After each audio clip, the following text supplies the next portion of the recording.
नमस्कार, बहुत स्वागत है आपका नेटवर्क 10 के डिजिटल प्लेटफॉर्म पर और मैं हूं आपके साथ माधुरी तिवारी। सावन का महीना है, शिव भक्तों की आस्था का सैलाब। कावड़ यात्रा अपनी अंतिम चरण में है। क्षेत्र की सड़कों पर डाक कावड़ियों की भारी भीड़ देखने को मिल रही है। उत्तर प्रदेश, हरियाणा, पंजाब, चंडीगढ़, दिल्ली, हिमाचल प्रदेश सहित देश के अलग अलग स्थानों से डाक कावड़िए हरिद्वार से गंगा जल लेकर अपने गंतव्य की ओर पैदल दौड़ रहे हैं। बुधवार को महाशिवरात्रि के मौके पर शिव भक्त शिवलिंग पर जलाभिषेक के साथ कावड़ मेला संपन्न हो जाएगा। भक्ति, श्रद्धा और उमंग से भरे इन कदमों ने एक बार फिर उत्तर भारत की सड़कों को रौनक से भर दिया है। कंधे पर कावड़, सिर पर आस्था और होठों पर बोल बम के जयकारों के साथ लाखों शिव भक्त इस वक्त कावड़ यात्रा पर निकले हैं। मान्यता है भगवान परशुराम ने सबसे पहली कावड़ यात्रा की थी। उत्तर प्रदेश के बागपत जिले के पास महादेव मंदिर में जल चढ़ाने के लिए गढ़मुक्तेश्वर से गंगा जल लाए थे। इसलिए सावन में आज भी लाखों लोग इस मार्ग पर चलकर भगवान शिव का जलाभिषेक करते हैं। एक और प्रचलित कथा के अनुसार त्रेता युग में श्रावण कुमार ने कावड़ यात्रा की नींव रखी थी। श्रवण कुमार अपने अंधे माता पिता को लेकर तीर्थ पर उनकी इच्छा पूरी करने जा रहे थे। तब श्रवण कुमार उन्हें कावड़ में बैठाकर हरिद्वार लाए और गंगा स्नान कराया। लौटते समय वो साथ में गंगा जल भी ले गए, जिससे ये परंपरा शुरू हुई।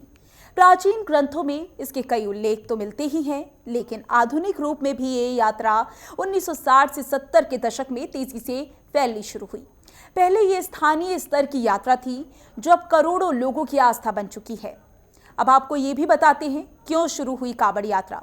सावन के महीने में समुद्र मंथन हुआ था। शिव जी ने विषपान किया। श्रद्धालु गंगा जल लाकर शिव जी का अभिषेक करते हैं। उनका ताप शीतल हो, इसलिए किया जाता है जलाभिषेक। खास बात यह है कि कावड़ में जल रखते समय उसे जमीन पर नहीं रखा जाता। ये एक संकल्प और श्रद्धा का प्रतीक है। गंगा जल लाकर जल चढ़ाने का अर्थ है स्वयं को समर्पित कर देना शिव को। ये केवल एक यात्रा नहीं, आत्मा की तपस्या है।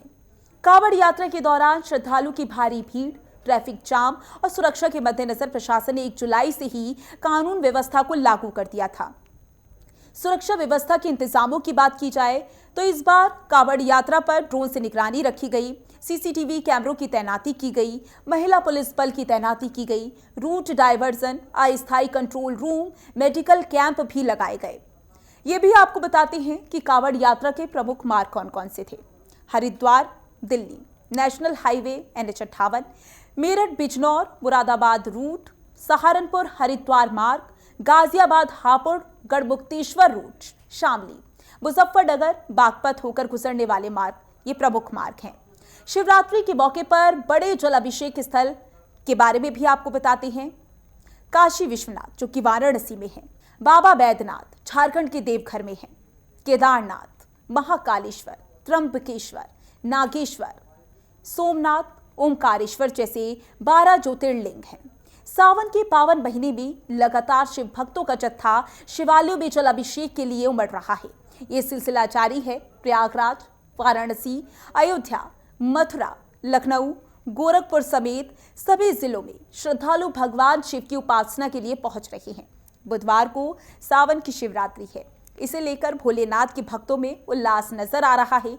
शिवरात्रि पर शिव की आराधना का काफी महत्व है। इसके साथ ही हर गांव, हर शहर के शिव मंदिरों में जलाभिषेक का विशेष आयोजन किया। तो इस सावन शिव भक्तों की आस्था को सलाम करते हुए प्रशासन भी पूरी मुस्तैदी के साथ तैयार है। तो गूंजेगा बोल बम, बम बम भोले।